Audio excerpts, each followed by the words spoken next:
Welcome everyone to episode 5 of the Antinatalist Advocacy podcast, where we speak to interesting and knowledgeable people about how best to protect sentient beings from the harms of coming into existence. I'm your host John, an antinatalist advocate from the UK, and I'll be the main host of the podcast going forward. This is the second part of a series responding to members of the Effective Altruism community, otherwise known as the EA community, on the topic of antinatalism.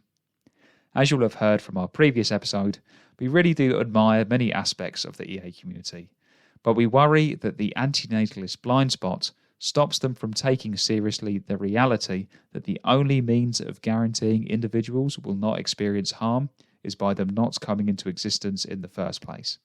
That's why we're doing this series, and we hope these episodes will help spark a broader conversation about this often overlooked means of doing good. Last time out, Lawrence and I were responding to the man who, for many, is the father of effective altruism, Peter Singer. In this episode, we will be responding to the writings of Will MacAskill, who is very much seen as the figurehead of the EA community. As you'll hear in this episode, we really do admire Will MacAskill and much of his work, which is why our criticisms of his position on antinatalism, which might at times sound quite harsh, are intended to come from a good place. Please let us know your thoughts on what we have to say in the comments below. Anyway, without further ado, I bring you episode 5 of the Antinatalist Advocacy podcast with my good friend Lawrence Anton. Enjoy.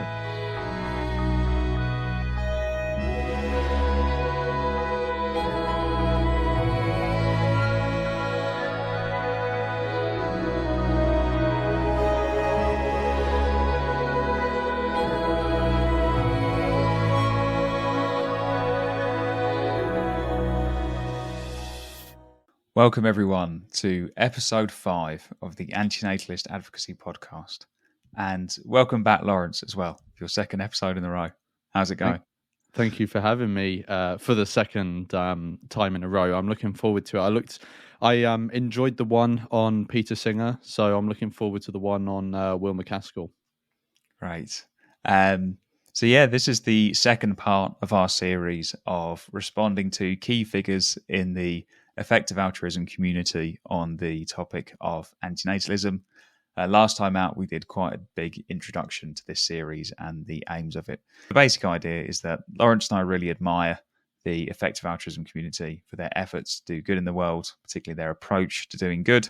But we believe that they have quite a serious blind spot, the antinatalist blind spot, which means that they don't currently recognize or don't currently take as seriously the fact that the only guaranteed way of protecting individuals from harm is by not creating them in the first place.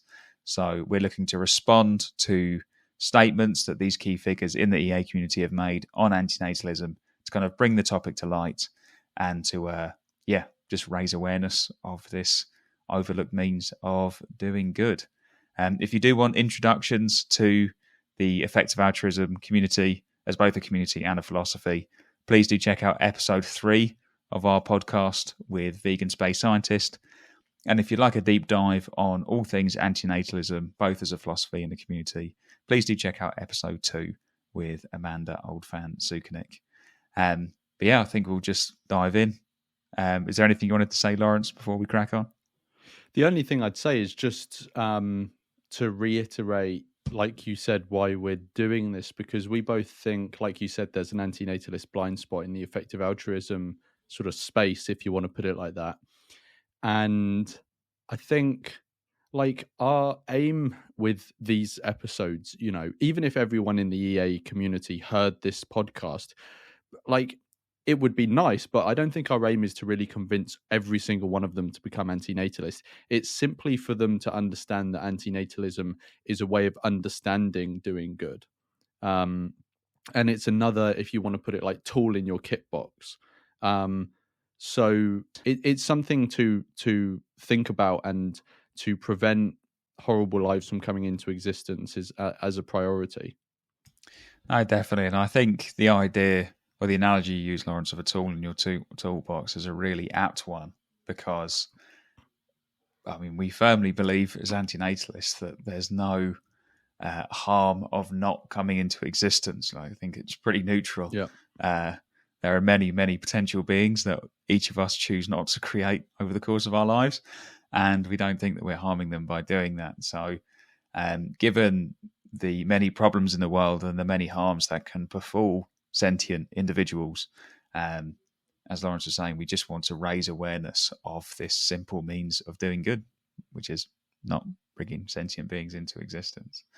And as you mentioned, Lawrence, last time out, we were responding to some comments by Peter Singer, who was very much the spiritual father or grandfather, given his age, of the Effective Altruism community. I said spiritual like it's a bit kind of new age and woo-woo. I meant to say like philosophical influence behind the EA community, someone who we both admire.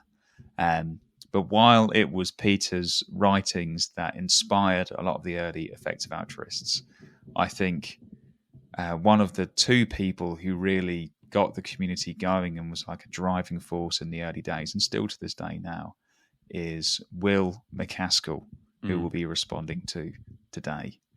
So first off, Lawrence, before we get into Will's comments on antinatalism, what are your thoughts on Will MacAskill, his impact and his work? Well, I think so.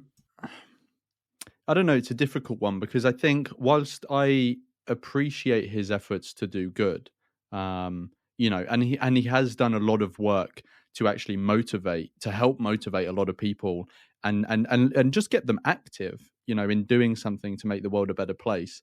What I find frustrating is I think it's his most recent book, but he recently put out a book in the last couple of years called What We Owe the Future, sort of introducing this concept called long-termism. And it's the long-termism he presents is very different from an antinatalist worldview. It's almost the opposite of an antinatalist worldview, because the bottom line of it is we want to bring as many people into existence as possible. Now, the caveat there is obviously that, he wants those lives to be good and, as he puts it, worth living, which obviously antinatalists would dispute. But that's my sort of core sort of disagreement with him there.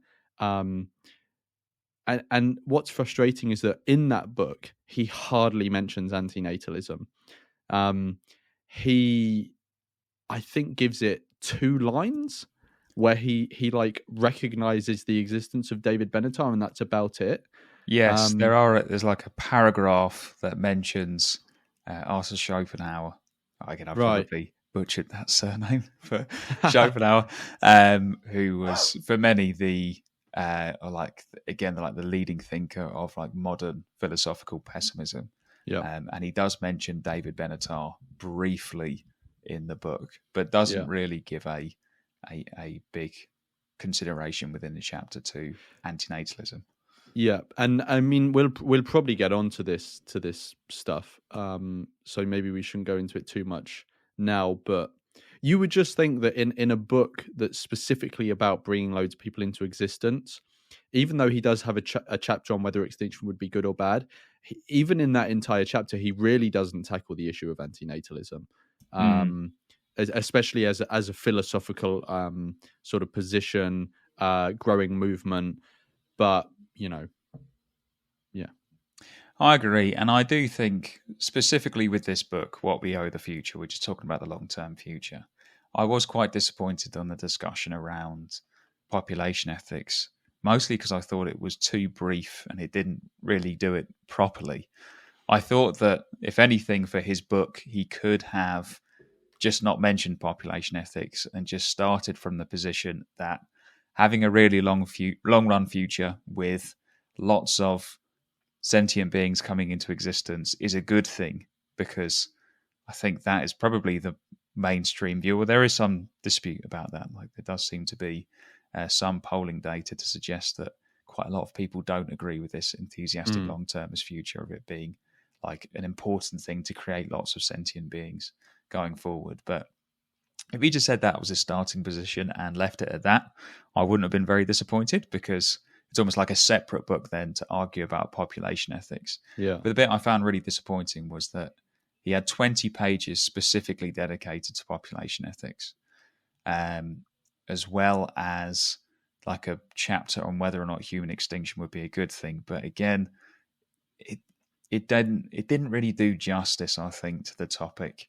It seemed like a very high level kind of discussion, and I worry that if you almost half have the discussion, or you do a half-hearted job with the discussion, it's worse generally than if you did it at all. Like, I thought I would have been fine reading a book that started with, by the way, we assume that bringing lots of sentient beings into existence is great, and we'll go from there. I think that would have been totally fine. And seeing as this was such a huge book as well, What We Owe the Future, and there was such a big push. He was on The Daily Show with Trevor Noah. He was on so many podcasts, front page of Time magazine. It was such a huge deal. I was very disappointed in that. But in general, my thoughts on Will MacAskill is that, as with Peter Singer, I really, really do admire Will MacAskill's work and career. Despite being very disappointed with his latest book, obviously What We Owe the Future, his previous book of Doing Good Better, I thought was pretty fantastic, to be honest. A really good laying out of the effective altruist philosophy and how people can apply it in their lives, how people can be more impactful in doing good. I think a lot of people cast aspersions about the motivations of effective altruists, especially after the FTX scandal and the Sam Bankman-Fried scandal late last year, where people are assuming that effective altruism is itself a total scam, that the people behind it were just trying to hoodwink people. I think that's completely unfair. I see no reason to be so uncharitable to someone like Will MacAskill, who genuinely does appear to be, from all of his writings, his public appearances, and other people's opinions on him, of him who have met him, does seem to be very genuine in trying to make the world better. And I think there's a very good article on him, which isn't a puff piece at all. It doesn't just give an entirely positive view of the EA community. And this piece is called The Reluctant Prophet of Effective Altruism, which we will be linking below in the notes. So please do check that out if you want a rundown of Will MacAskill and his role in the EA community. But yeah, even though obviously Lawrence and I disagree with him massively when it comes to population ethics, and therefore his ultimate impact might be bad, I do think in terms of intention, in terms of work ethic and like general approach to doing good, I think there's lots to admire there, really. Should we dive in? I reckon we should dive in. Speaking of those differences in opinion, we're going to be responding to 4 comments from Will MacAskill in this episode related to antinatalism. 2 of them will be from a website called utilitarianism.net, which Will MacAskill co-authored.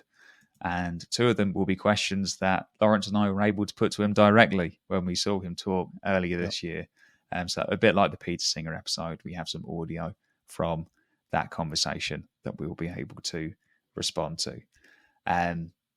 But yeah, let's dive into the first quote. So just to be clear, with this website, utilitarianism.net, Will MacAskill was a co-author with 2 other people, Richard Yetter Chappell, and Darius Meisner. Again, apologies if I've butchered those 2 names. And as he did co-author this website, we can't be sure that these quotes are directly from him, but surely anything with his name on, you'd guess he would approve of the contributions to this website. For a bit of context on the website, Will MacAskill, as indeed are many of the leading lights in the EA community, is a utilitarian philosopher. The idea being that how we judge actions are good or bad is based upon their impact. Good actions promote happiness or well-being, and bad actions promote harm or suffering, basically. And this website is very much supposed to act as a primer for people on the topic of utilitarianism. But that's not why we were personally interested. We were definitely interested in this website for the comments on population ethics and antinatalism in particular. So the first quote from this website is the following.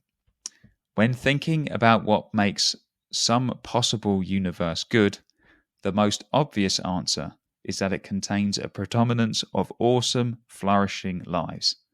How could that not be better than a barren rock? Any view that denies this verdict is arguably too nihilistic and divorced from humane values to be worth taking seriously. So I'm just going to read that again because if you're an antinatalist, then hopefully your spidey senses should be tingling in terms of something that you disagree with here. But just to recap, when thinking about what makes some possible universe good, the most obvious answer is that it contains a predominance of awesome, flourishing lives.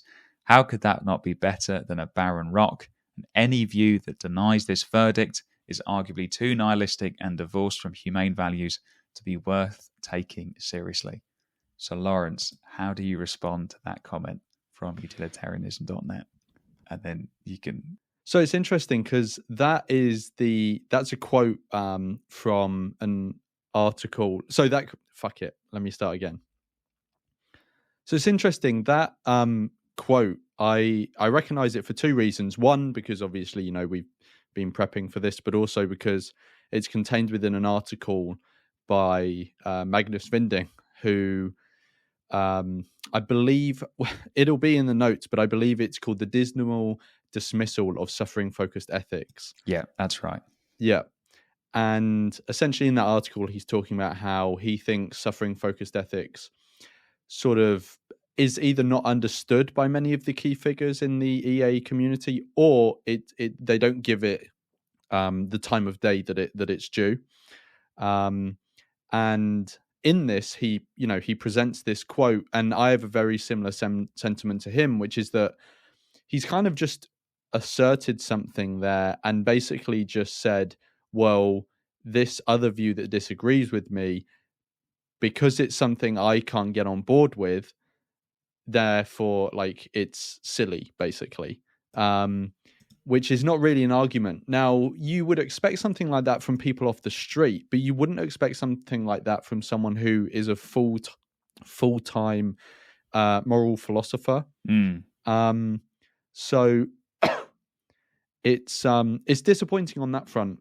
The thing that this really comes down to is just whether we should, and I think this is the fundamental sort of sticking point between different people in the EA community. I think between people like me and you and people like Will MacAskill is Narveson's dictum. So the basic thing is, should we be putting our limited time and energy into making people happy or making happy people, basically? So if you take an example of, let's say you have 5 people who already exist and they are all, happy. And you have the option as to either make those 5 people who already exist really happy, or create an additional 5 people who are also will be the same level of happiness as the 5 people who already exist. And you assume, for the sake of argument, that in both cases the overall amount of happiness is going to remain the same. It's just how many people it's distributed across.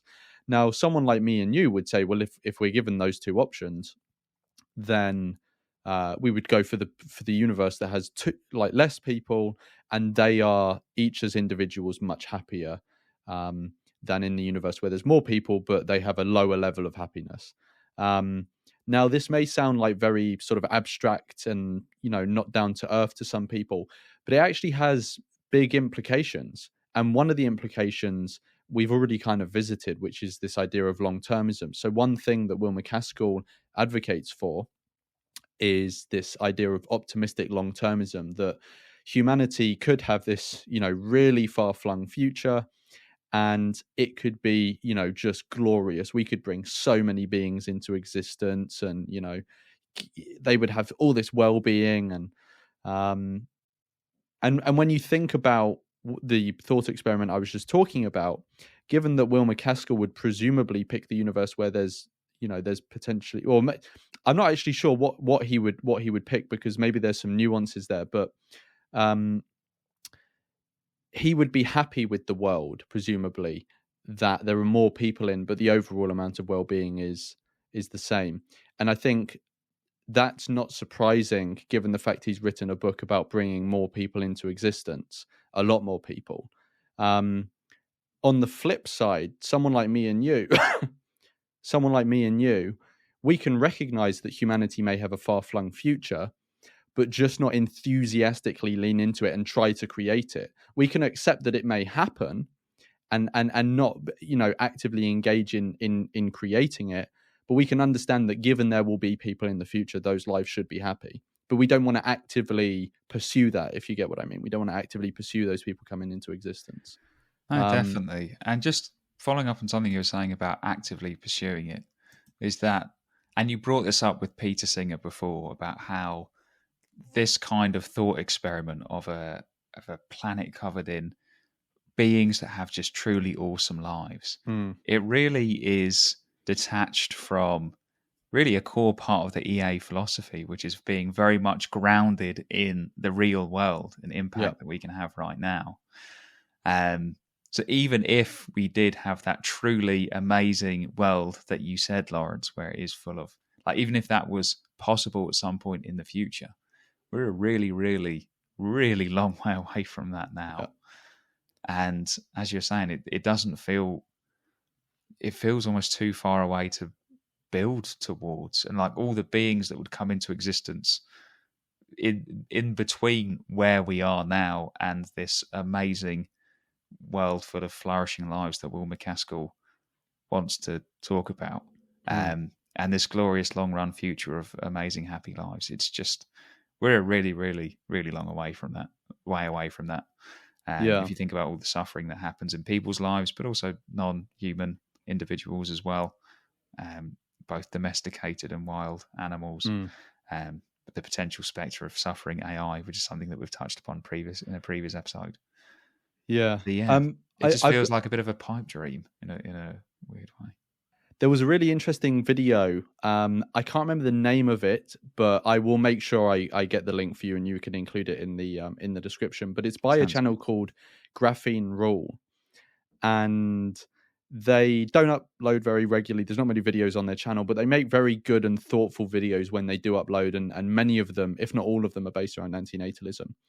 And one of the videos is about, I mean, it's not specifically about Narveson's dictum, and it doesn't name it by name, I think, but the guy who runs it lays out the difference between creating happy people and making people happy, in a way that I think is very easy for people to understand why there is a difference there, and why it seems that making people happy makes more sense than making happy people.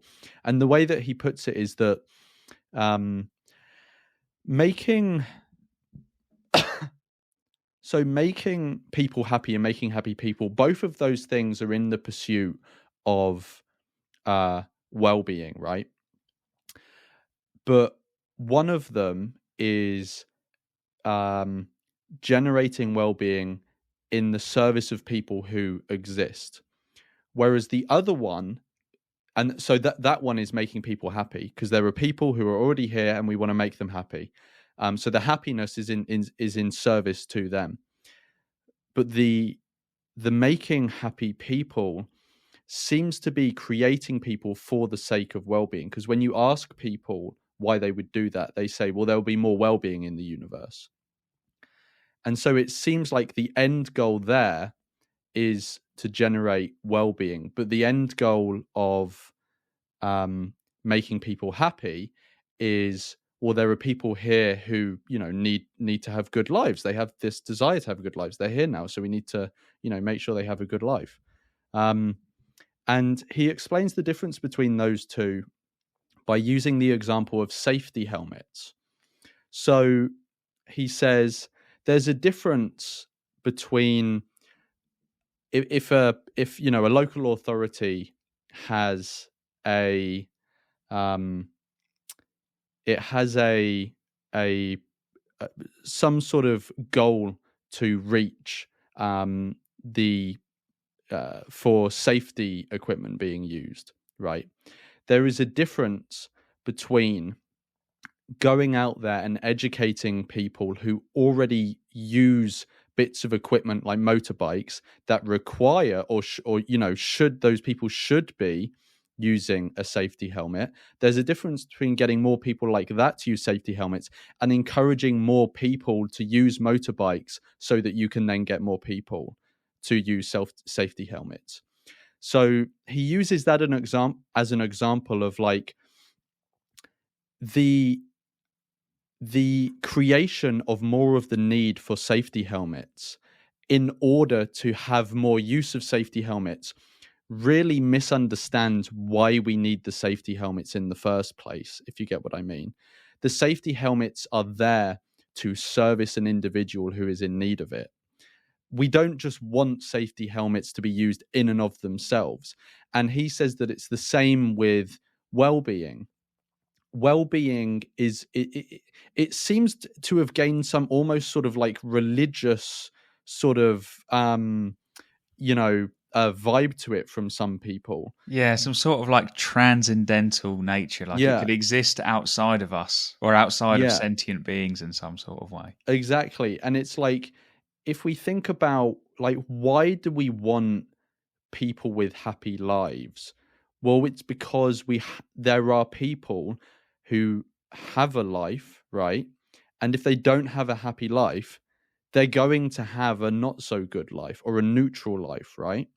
And if someone is already here, then it makes sense to try and service those people in such a way where they can achieve a happy life, rather than create people simply for the ends of creating more happy lives, in the same way that it doesn't seem to make sense to encourage more people to use motorbikes so that we can get more people to use safety helmets than to go to people who already use motorbikes and get them to use safety helmets, if you get what I mean.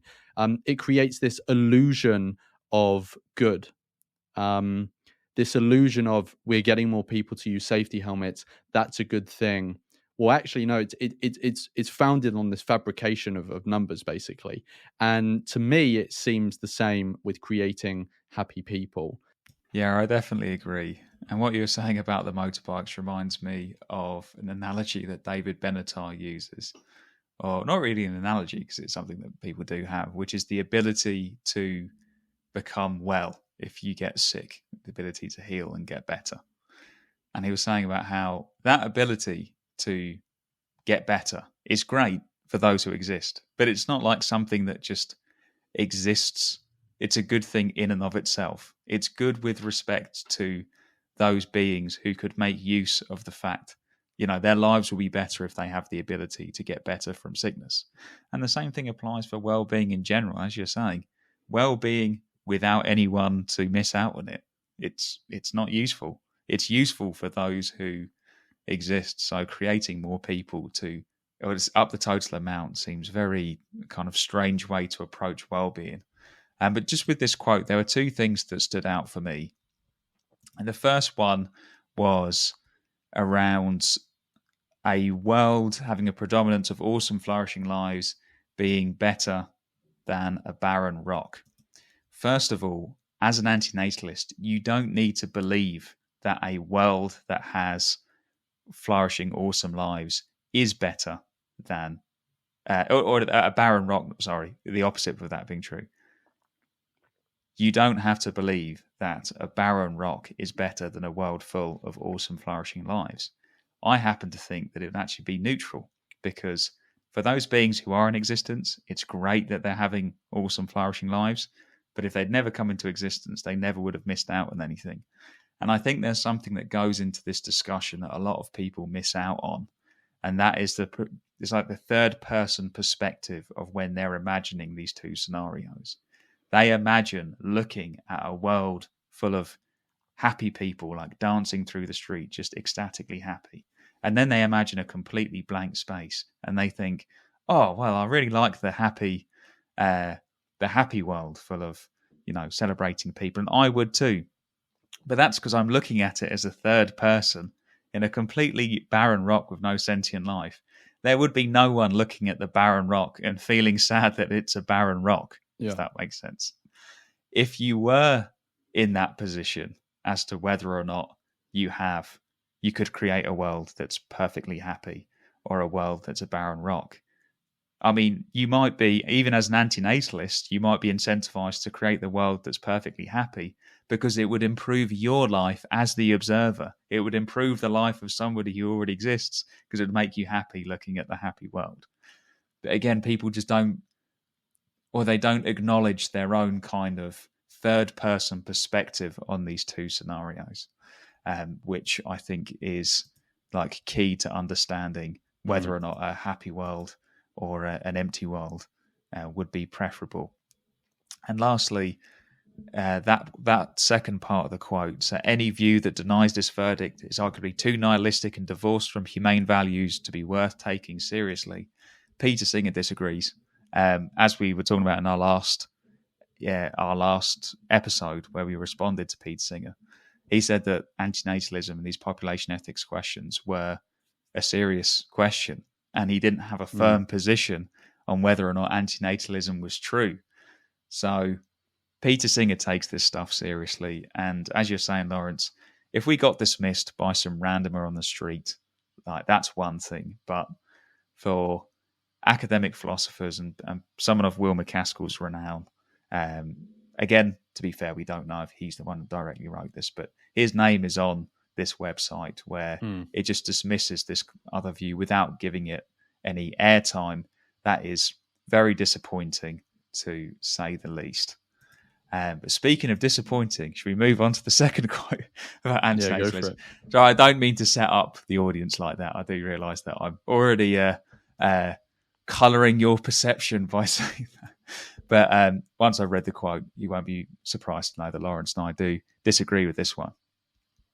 And this is in a chapter, again, talking about population ethics and the procreative asymmetry, which is a key part of antinatalist thinking or antinatalist philosophy, particularly the work of David Benatar, where he uses one version of the asymmetry in his argument for antinatalism. But these are the comments on the website utilitarianism.net about the procreative asymmetry. But this brings us to a deeper problem with the procreative asymmetry, which is that it has trouble accounting for the idea that we should be positively glad that the world, with all its worthwhile lives, exists. Just to repeat that last part, it has trouble accounting for the idea that we should be positively glad that the world, with all its worthwhile lives, exists. What are your thoughts, Lawrence? So there are two things about this one. The first one is it just begs the question. So it says that the procreative asymmetry, it has trouble accounting for the fact that we should be positively glad that the world exists with loads of worthwhile lives in, right? But the thing is that that's assuming that we should be glad about that. That's the thing that's in contention. Like, that's the whole thing that the procreative asymmetry is contesting, right? And so, given that that's the thing in that is being disputed, you can't say, well, the fact that it doesn't abide by that is a point against it. Like, we're talking about why we should think that. So you can't say, given you don't think that, that's why your argument is invalid, because that's the whole thing we're arguing about. So that's the first thing. The second thing is that it specifically uses this term worthwhile lives. Again, like that is just a term that antinatalists would completely disagree with. So because obviously a lot of antinatalists highlight the difference between coming into existence and continuing existence. And there's a big ethical difference there as antinatalists see it. And so again, it just assumes that is uncontroversial to say, but actually that's the whole thing that's being disputed. So, to be honest, I just think this whole quote is a bit of a non sequitur. It either doesn't understand what the procurative asymmetry is, or it's just very, very sloppily written, or it's just written by someone who seems like a bit of an ideologue. But yeah, what are your thoughts? Well, like you said, it does beg the question because it assumes the conclusion that they want to have within the question. Like one way of viewing it is, well, the problem with antinatalism is that it doesn't account for the fact that antinatalism is incorrect. It's like, that's just really not a great argument against antinatalism. And I do remember from back in the day, because as I've mentioned elsewhere, that I used to be a bit of a keyboard atheist back in the day and really engage with the atheism versus religion debates.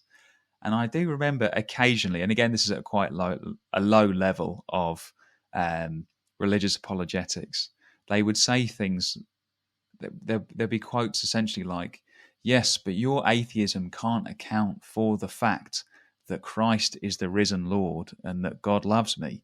And I'd be like, wait, what? They say, but if God isn't true, then there is no God but Allah and Muhammad as his messenger. And we all know that's true. So how do you counter that with your atheism? And there would be comments like that where they would just assume that God, but uncontroversial, assume that God exists. And then my worldview, or the worldview being argued against, would therefore be false. And again, it's a really obviously philosophically weak point, or just a philosophically weak move to say that the opposing argument is wrong because it doesn't account for the fact that the opposing argument is wrong. It's a very weak comment. As you were saying, Lawrence, one of the key points with respect to antinatalism is it just doesn't draw the distinction between lives continuing and lives beginning, which is, again, very key to antinatalist philosophy. So, a really strange one. And again, on a serious website that's meant to act as a primer for utilitarianism, a really disappointing comment to see on there.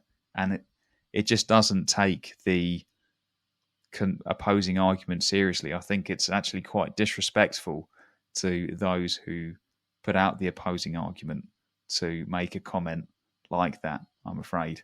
And maybe that ties into the first comment about how, the antinatalist conclusion is arguably too nihilistic to be taken seriously. Maybe this is a reflection of that it hasn't been taken seriously when discussed elsewhere.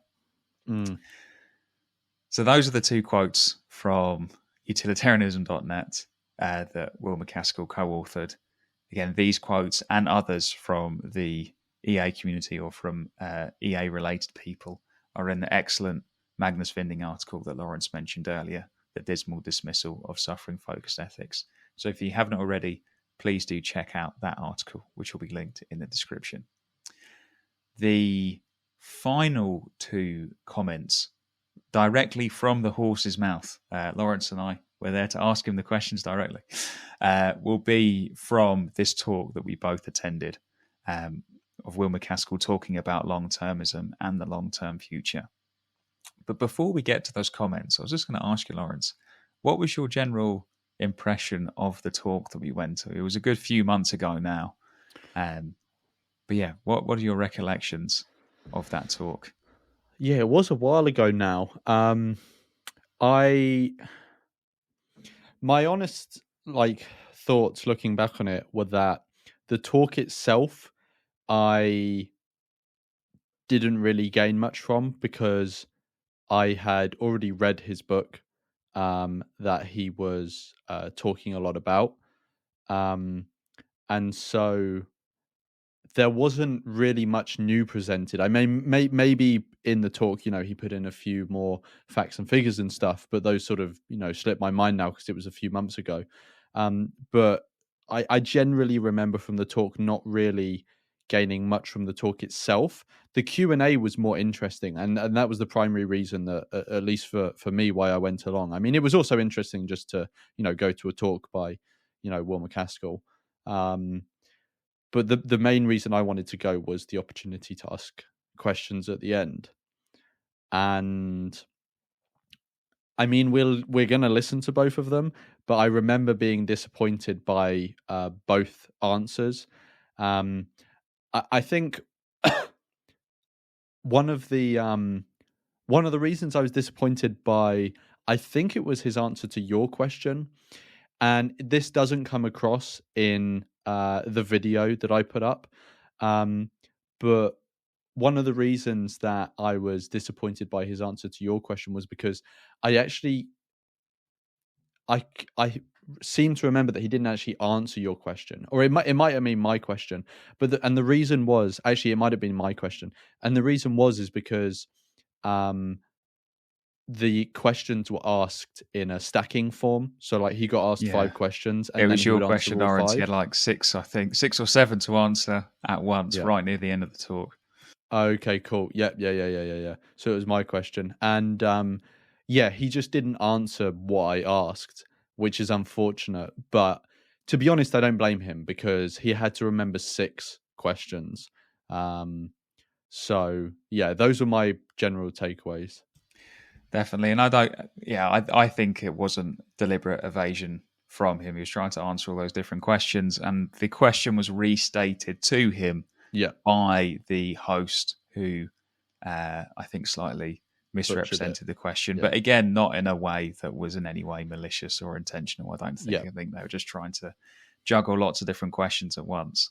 I think it was just great to go and see him talk, to be honest. I know that obviously we've been very critical so far of some of the things, some of the disagreements on population ethics, but like I said, I'm a big admirer of Will MacAskill. I do think, like, Lawrence and I have both read What We Owe the Future. I do think that he did a good job of succinctly explaining the main ideas in that book. I thought he did a really good job at that. I do get the feeling when watching him speak that he feels a lot of pressure from a utilitarian kind of way of like doing the most good every time that he speaks or acts. It's like he has to do the best job at presenting effective altruism of like getting his ideas across of having the best outcome of everything he does, which is something that's touched on in the excellent Reluctant Prophet of EA article that I mentioned before and is linked below. And it can make him sound a bit fake or even like overly polished, because you can tell that he's really thinking about what he's saying. But I think it comes from a genuine place. Like, I don't think he's trying to be the slimy politician, but I do think that he thinks really carefully about what he's saying, which to some people can be a bit off-putting because it can make him sound quite cunning in a way, because you don't think that he's speaking from the heart. But again, I think it comes from a really good place. And I noticed that in person, that he seemed a bit less confident as a public speaker than I would have maybe thought from the outside. And I guessed it was because he was just really thinking about, every time he opened his mouth, he was being very, very careful in the views that were espoused. And you can't blame him. Again, there's a lot of pressure on the guy as this, as head boy of EA to say and do the right thing. But first off, we are going to listen to Lawrence's question. So this question is about human extinction and whether or not it would be a good or bad thing. As you'll hear from the audio, he doesn't quite answer the question that Lawrence asked, but again, it's not due to evasion, I don't think. But we'll roll the audio and come back and discuss it. So, we'll play the audio now. Hi, my name is Lawrence, and my question was, throughout the conversation, you mentioned extinction as a very bad thing. And following on from what John said, there's sort of a growing thought that it maybe isn't a bad thing. And I think you mention it in maybe 2 sentences in the population ethics chapter about antinatalism. And I wanted to ask what you think of it in general, but also why you only put in 2 sentences, as it's sort of like it's picking up more steam recently. So in terms of discussing this, whole of chapter 9 is all about this question of whether extinction is good or bad, whether the future will be good or bad. And I argue I argue on balance it's good. So I do think the track record is that ultimately that things have been getting better. In particular, things have been getting better for actors, like human beings, rather than patients, like animals. So the beings that do things in the world, they do things to make their lives better. That's a kind of predictable thing. I expect in the course of the future there to be many more kind of beings who are trying to do things. I expect there to be far fewer kind of animals in factory farms as a proportion.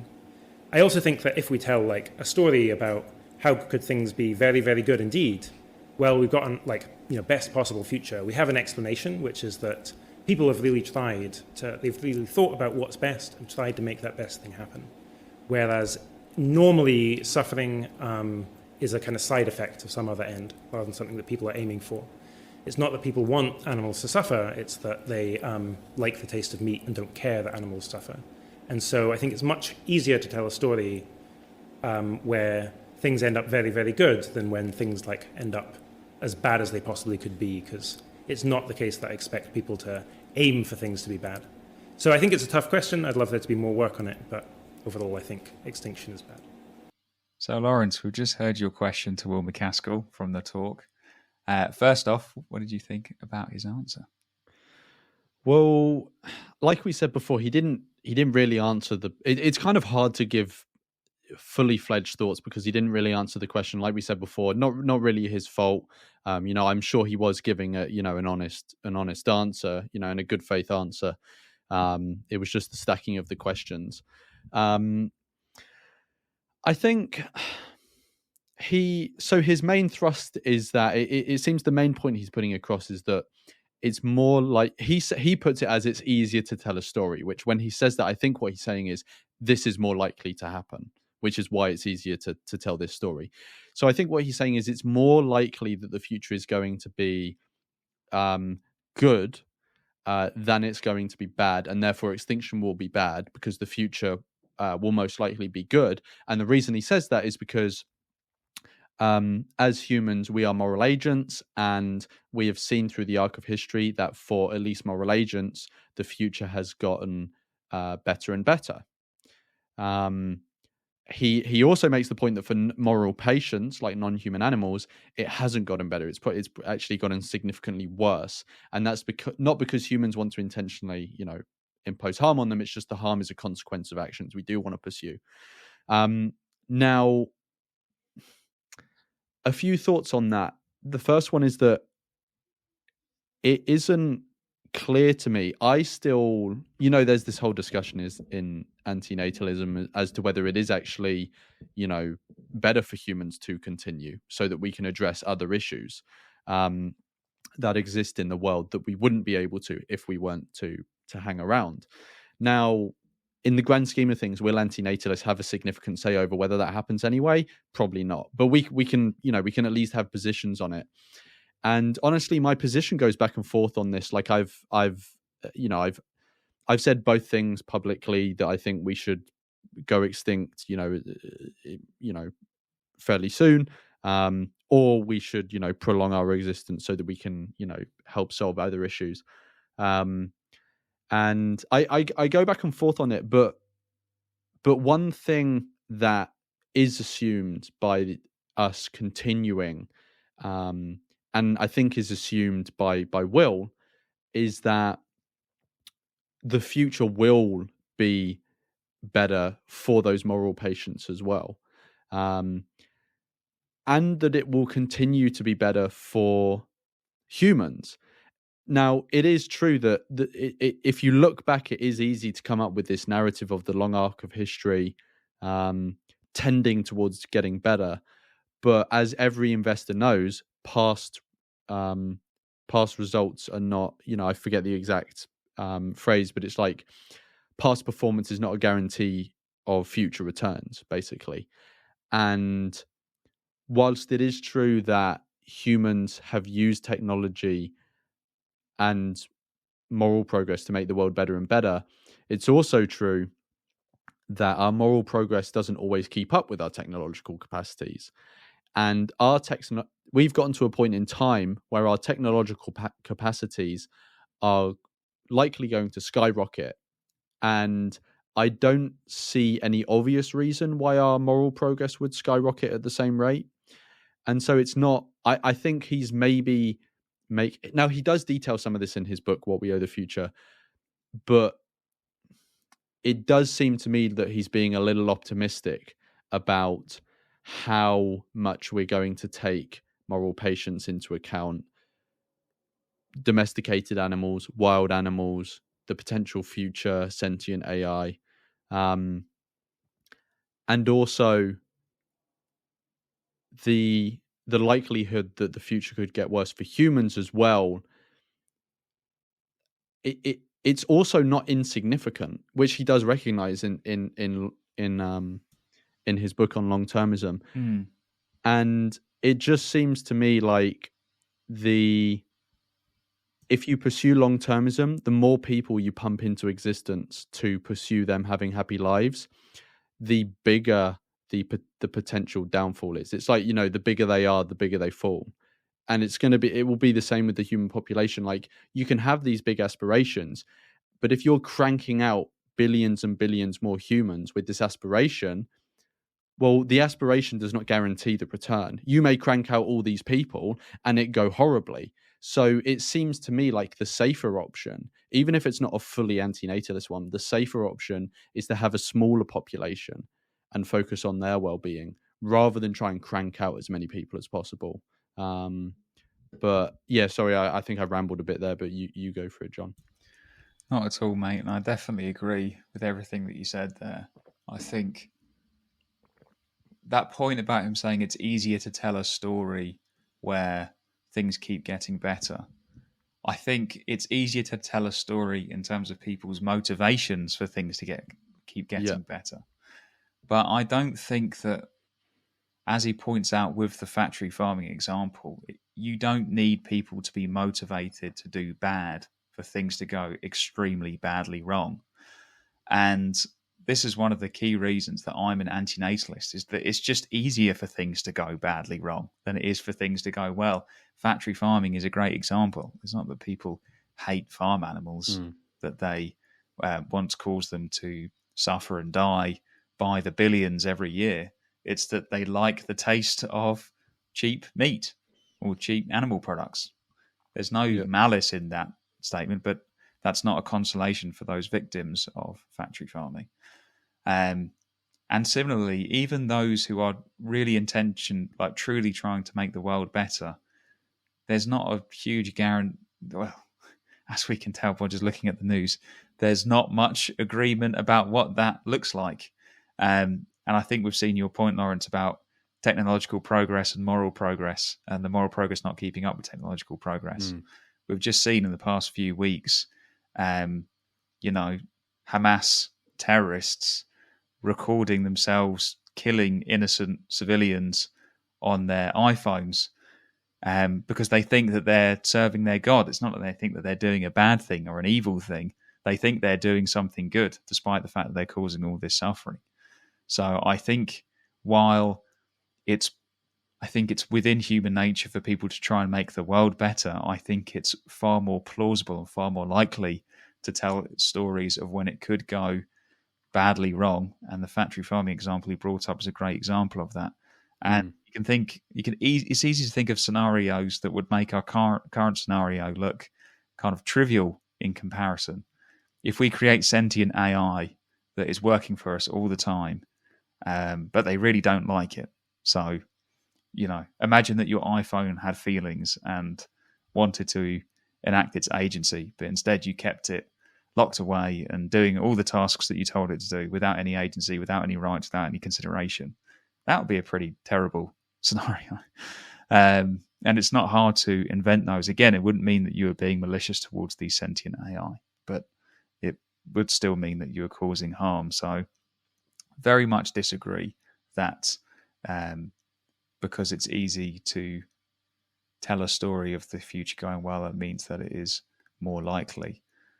Also, that last comment he made about human extinction and whether or not it would be a good thing or not, that being an interesting topic that he wants more work on, that kind of jars with some of the earlier comments that we've responded to, where, you know, the antinatalist conclusion, or the conclusion that tends towards not bringing lots of sentient beings into existence, is arguably so silly and nihilistic, too divorced from humanity to not be worth taking seriously.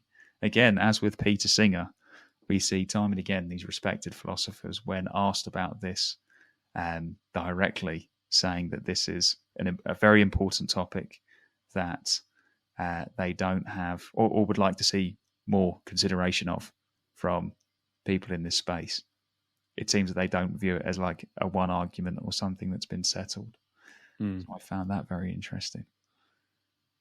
Any more thoughts on his response to your question, Lawrence? Not on that one. I think we can get stuck into his response to your one. Great. So we're going to roll the audio for our second question to Will MacAskill from this talk, which will be the final comment that we'll be responding to today.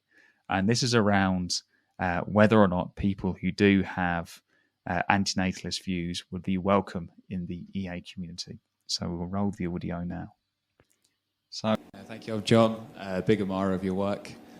Your thesis about it being a good thing to have lots of future generations is at odds with like antinatalism and like minimalist views on population ethics, where the idea is that the best way to prevent suffering is to stop bringing suffering sentient beings into existence. My question is, to what extent is there not necessarily attention, but to what extent would people with those views be welcome in the EA community, given that there does seem to be some correlation on things like factory farming, wild animal suffering, and the potential suffering of AI? Yep. Okay, great. So it's kind of the trickiest chapter of my book is about population ethics, this question of whether it's good or bad to have an extra person in the world, especially even if they have no other consequences. And you might think, let's say the person has a happy life. You might think, okay, well, it's a good thing, more happiness in the world. Or you might think, look, the happiness doesn't matter, but they also suffer. And in fact, actually only suffering that matters. So more people just means more badness. Or you might think that, look, it can be that more people is good, but in practice, humanity just tends to bring along a lot more suffering than they bring along good things. So I made this comment earlier that the last 200 years of technological progress have been truly amazing for human beings. What have they been like for animals? Well, we could ask one of the 80 billion animals that are currently in factory farms, and if they could speak, they would say this sort of progress hasn't been so good for them. I do think there actually are many people within the effective altruism community who have this more pessimistic view in the future, and actually are just not at all convinced that the long-term future is going to have more good than bad, more happiness than suffering. That's actually, you can still be a long-termist and do that, because like I said, there are two things that you can do to positively impact the long term. One is to reduce the risk of collapse or extinction. The second is to try to make the future go better. That could be by improving society's values. So I think this attitude that we have to non-human beings, whether that's animals or whether that's future artificial beings we create, I think that's one of these morally contingent things. I think, who knows how we'll get that, how we will handle that in the coming decades. And I think the kind of work that has been done to try and give people this anti-speciesist moral worldview is enormously important. We've just heard the audio from my question to Will MacAskill. Lawrence, what are your thoughts? Well, I thought, so he recognized, well, not recognized because it's not something you stated, but you asked the question, but he did mention that there are people in the EA space who have a more pessimistic outlook on the future. And, he didn't explicitly say that they're antinatalists or anything like that, but they may be people that are more sympathetic to antinatalism. And I think that is true. There are people, people like Magnus Vinding, people like Brian Tomasic, who, whilst I'm not sure either of them would publicly identify themselves as antinatalist, they both seem to have a lot more sympathy for it than someone like Will MacAskill. So I do think that is true.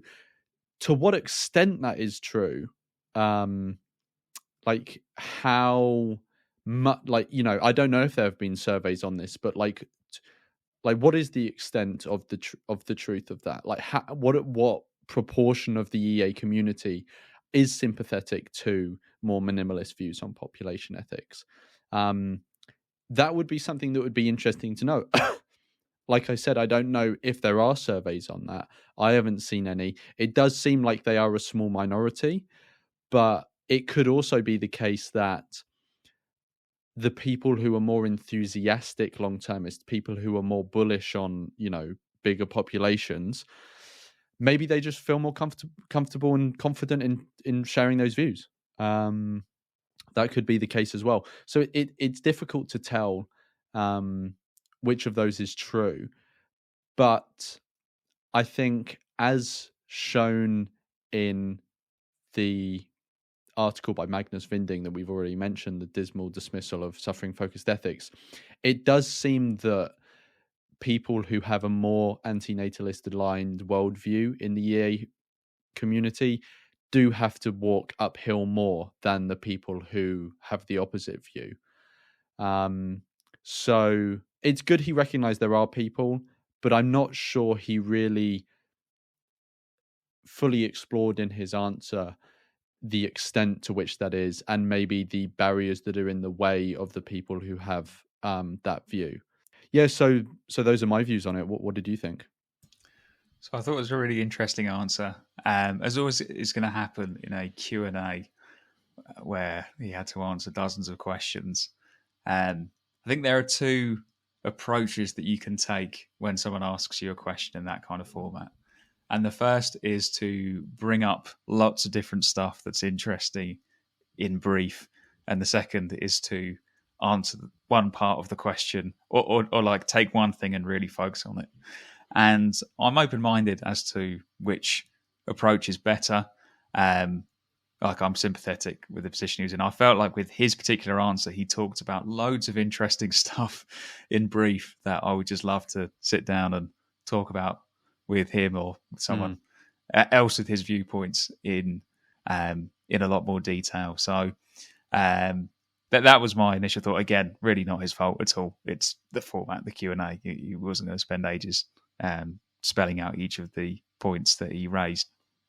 I think in terms of welcoming people in the EA community, again, had Will MacAskill as this leading light said they're not welcome, it would really maybe even have a bit of a chilling effect of people getting involved. I do know anecdotally from people who are more involved in the EA community than I am that they keep their antinatalist or suffering-focused ethics views a bit closer to their chest. Right. They keep those kind of like, I've mixed up my analogies there, but they keep their cards close to their chest. They're not particularly open about these views because they're a bit worried about how others within the community would react. And that is a bit of a shame from our perspective. Again, there's no reason why the EA community necessarily has to be as warm towards antinatalism or I used the phrase minimalist views and population ethics. Those are the views which tend towards creating fewer people being a good thing rather than creating more. There's no reason why EA has to be even-handed in that respect. But the point of Magnus Vinding's article that we keep referring to, the dismal dismissal of suffering-focused ethics, is this point that they haven't taken it, or where we see leading lights in EA not taking it seriously and not giving it a fair hearing and actually giving it quite an unfair treatment. And in I say Will, like I know him personally, in MacAskill's answers to our two questions, I do think that although he's answered very briefly, he has given a fair hearing to antinatalism, which I think is great. In terms of this pessimistic view of the future. I think and this touches on an important point when it comes to antinatalist ethics, with how people think of pessimism. So some people think of pessimism as the view that things will go bad in the future. Like, an optimist might think it will be sunny tomorrow, a pessimist might think it will rain, something like that, as a simple example. And I get that that's how pessimism is used colloquially. But when we talk about philosophical pessimism, I don't think we're necessarily thinking along those lines. It's more that if things do go badly, like, we should take the consideration that things do go badly more seriously. So I could be totally on board with Will MacAskill and think, yep, the trend going forward is all upwards. Like, I think I'm really, really optimistic that the world, tomorrow's world is going to be better than today's, and so on and so on and so forth. And in 10,000 years' time, our distant descendants are living great lives. I could think that and still be an antinatalist, because underpinning all of this consideration or this conversation about what the future will look like is the point, from my perspective, that these good lives, we just don't need to create them. There's no one missing out on them. Like, if we all stopped breeding tomorrow and our ancestors didn't get to live in a techno universe, like a Star Trek kind of utopia, they wouldn't be knocking on the door wanting to be let in, missing out on this, if that makes sense. Yeah. So even if I'm not a pessimist in the colloquial sense, and I do think that the future's going to go well, it's almost irrelevant to the point that no one's going to miss out on these lives. And as we were mentioning earlier, with the response to, or our reaction to MacAskill's previous answer to your question, Lawrence, there's a risk that it will go badly wrong, which is something that he acknowledges. He talks about morals being this kind of, or like these hinge moments in history where we could go one way or we could go the other. And he uses the example of the abolition of slavery in the West as a point where he doesn't view it at all as inevitable that slavery would be abolished. We could be here in 2023 and the transatlantic slave trade could still be going on in the West. He doesn't view it as inevitable at all.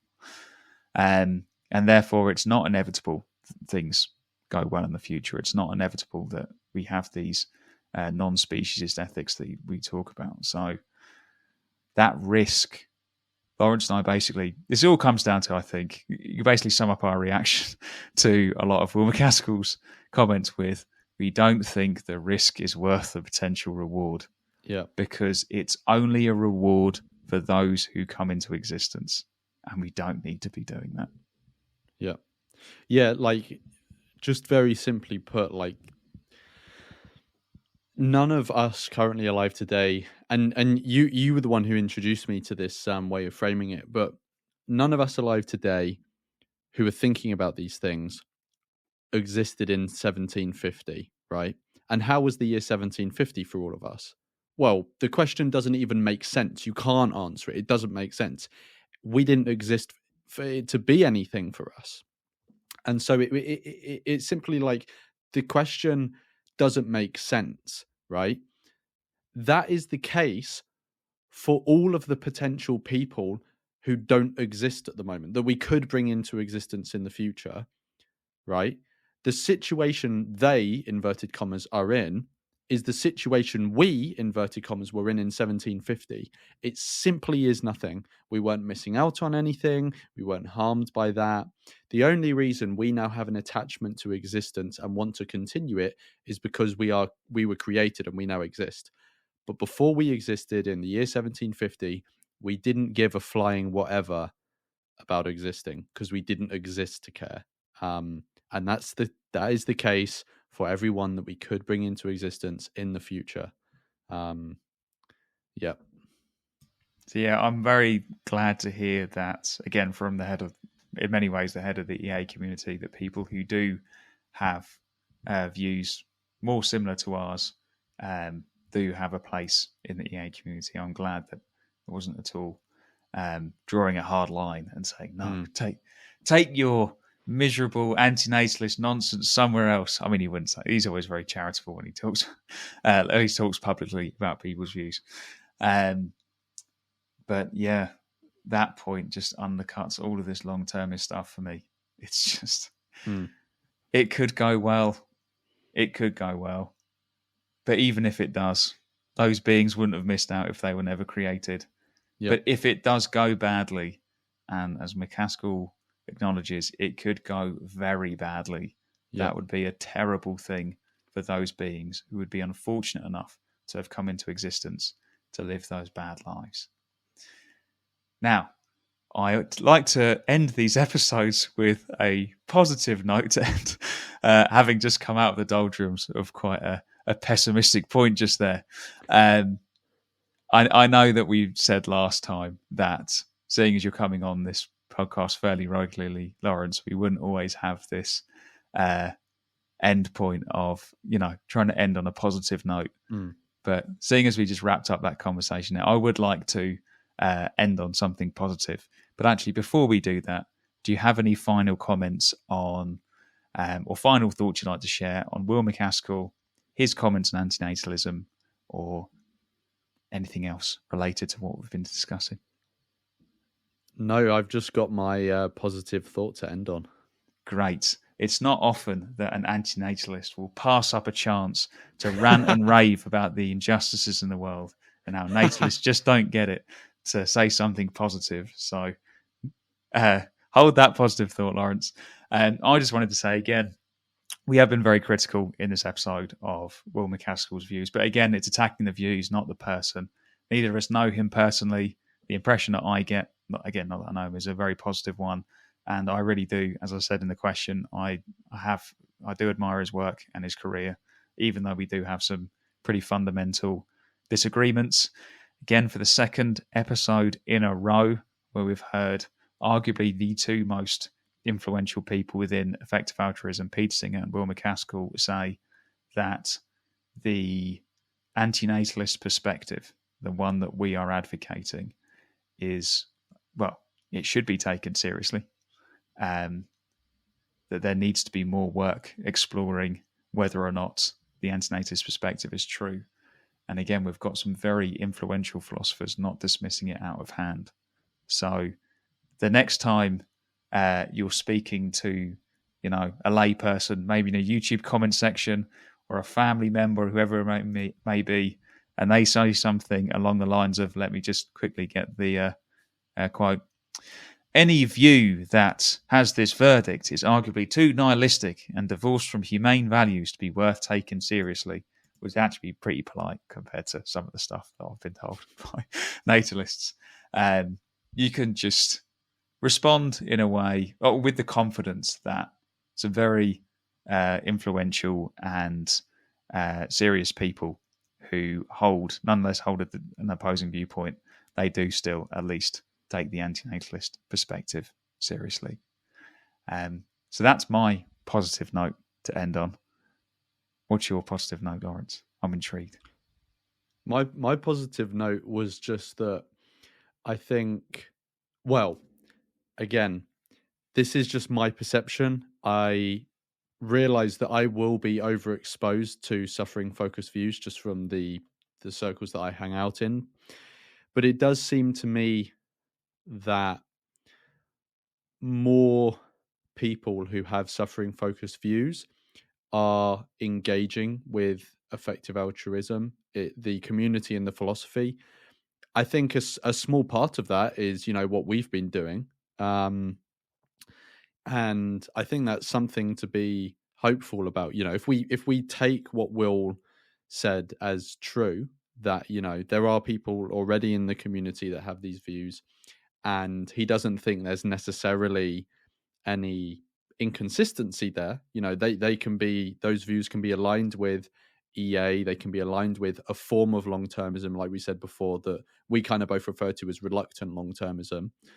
And I think if that's the case, which I think maybe he, not intentionally, but I think his answer did a bit underplay the friction that is maybe experienced by those people. But I'm hoping that given there is no inherent inconsistencies there, no inherent friction, and there are people willing to enter the community and engage with these ideas and, enact them to do good in the world, I would hope that over time those two things will come together, and the more social friction rather than philosophical friction will dampen, hopefully.